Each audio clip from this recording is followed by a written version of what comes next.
Good morning, my neighbors. Welcome to episode. I think this is episode 3. Yeah, like episode 3 of Dark Light. I'm your host, honestly, just Joe. And yeah, man, this is a podcast where um, I read a lot of the Bible, and I try to watch the world. So this is a podcast where I kind of filter what I see from the world, from what I read in the Bible. And today, I actually want to talk about something I think is interesting. Yeah, I think it's interesting. I think it's only interesting because it's kind of unbelievable. Yeah, it's kind of unbelievable. And it's one of those things where it's like, come on, stop playing. You can't be serious. You know what I'm saying? It's one of those things. So, yeah, man. And you know what it is? It's, yeah, I think I found Donald Trump in the Bible. Yeah, I've been telling a lot of people about this, a lot of friends of mine and stuff. Okay, here's the thing. Maybe I'll just say, here's the thing that maybe you guys need to know about me. So, I believe God. I believe that God is real, and I believe, the Bible is real too. And not only is it real,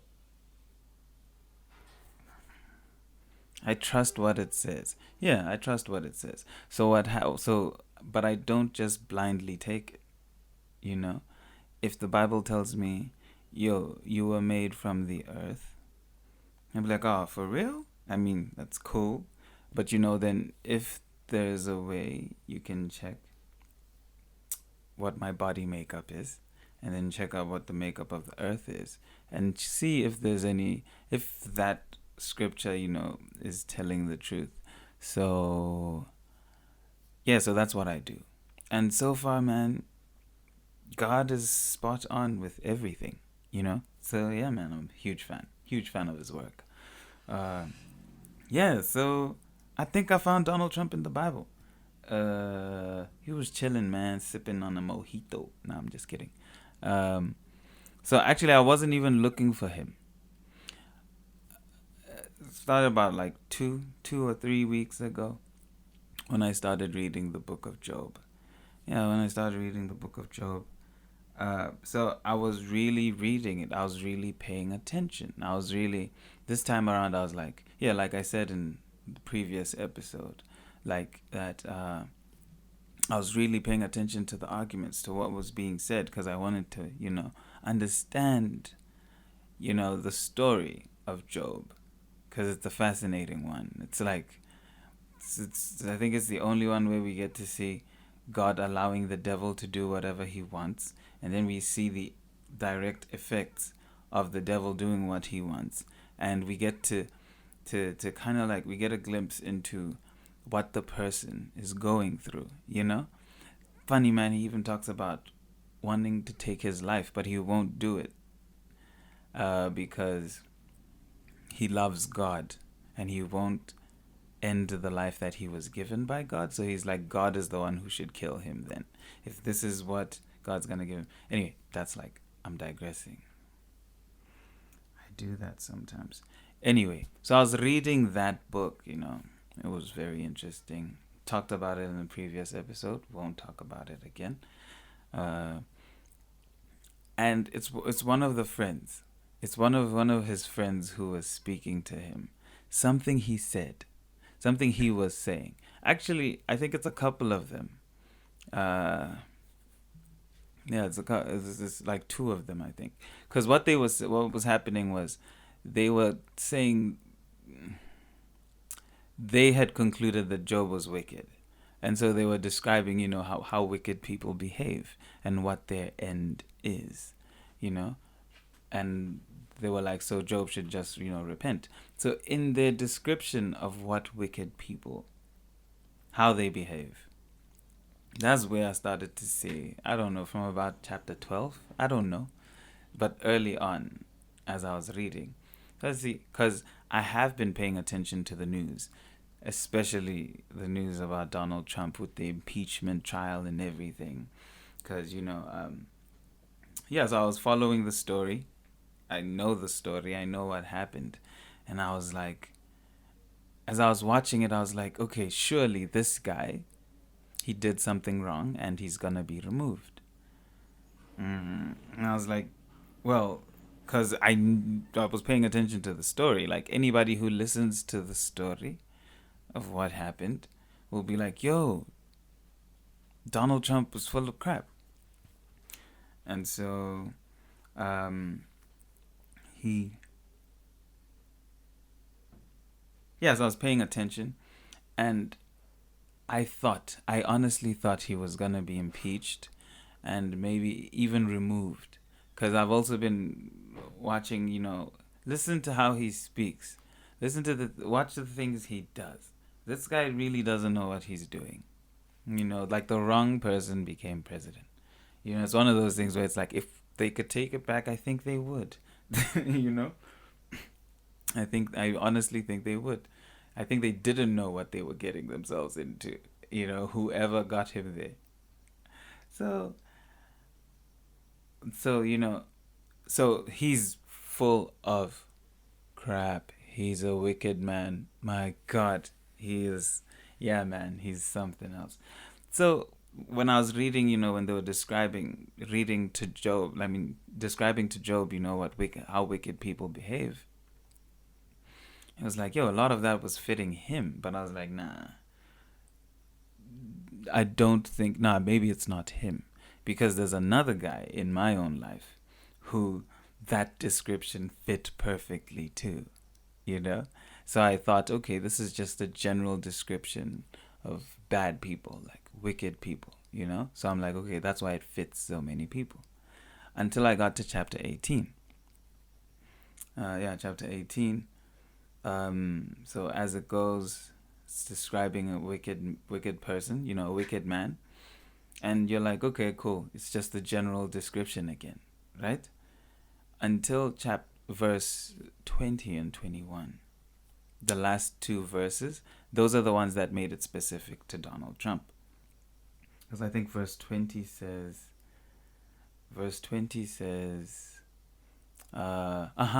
it's actually verse 20 that was like, oh my God, this is Donald Trump. And I think I only knew it, I only caught it because I was aware of what Donald Trump has been doing.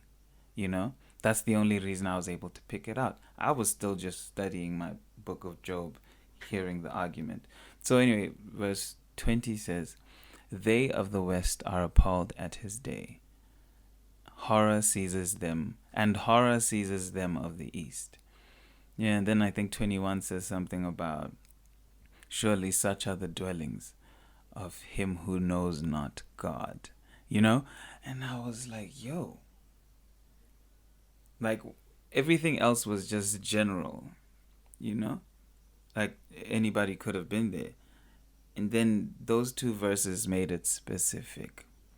They of the West are appalled at his day. If you watch the news, like American news now, well, I watch on YouTube, so I don't know like 100% of everything. But I try to watch as much as like from the different, channels and, see what's being said and stuff. Everybody's appalled. It's like that verse is, you can copy and paste. It's the same. Like, they of the West are appalled at his day. I've heard this a couple of times. No American president has ever behaved like this. He's even worse than blah, blah, blah. That kind of thing. It's like so uncanny. And then,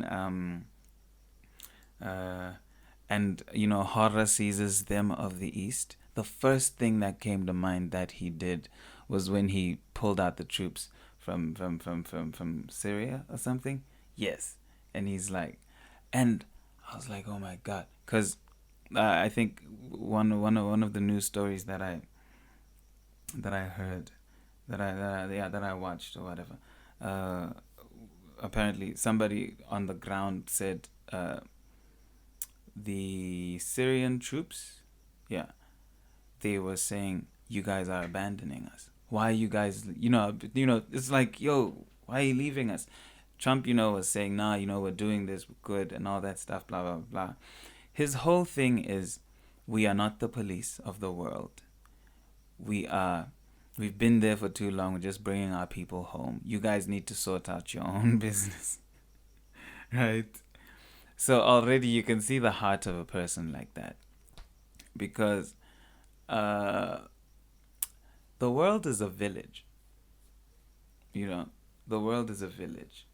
And okay, this is my opinion. The world is a village, and if my neighbors are having issues and they can't resolve those issues, it makes sense that me, who's apart from them, from their issues, come and say, yo, what's up? And to try to help them, to listen to both of them, to speak to both sides. And, I have a high responsibility. The reason I mentioned this, is because Trump is pushing the whole America first thing. And so that's like, fuck everybody else. Sorry for the bad language. But yeah, it's like, what? Is that what you're saying? So with great power comes no responsibility? Is that what you're saying? That kind of thing. The reason I'm even for this ideology is, I think it's because it's how God intended us to live. Like, if people are hungry, the people with food should feed them. So if my friends are fighting, I should make peace. Blessed are the peacemakers. Yo, there's actually a verse like that. So yeah, man. So Job is like, yo, this is Donald Trump. And I'm like, wait a minute. Okay, this is like, it's a fluke. I'm like, okay, this is like, coincidence. Let's see, who else talked about the end times? I'm like, I think Daniel said something interesting. The statue, remember? The statue of the kingdoms that would like rule the world or something like that. Yes. The dream that King Nebuchadnezzar had. So I'm like, cool. If this is Donald Trump, at the king, in the mouth of the witness, at the king. There's that verse that talks about, confirming something through the mouth of like 2 or 3 witnesses. I'm like, surely somebody else in the Bible should have talked about him if he is the person I'm thinking. So I went to the book of Daniel. Daniel chapter 11 from verse 20, I think, to the end of all through to chapter 12 until the end. That's an interesting story. That's some interesting reading material. But where I believe he starts talking about Donald Trump again is chapter 11 verse 20. Yes. Ooh, that verse, I think I'm going to finish with that verse. Just that verse. In fact, let me get my Bible and read from it. Yes, no, let me open this Bible here. And because it was very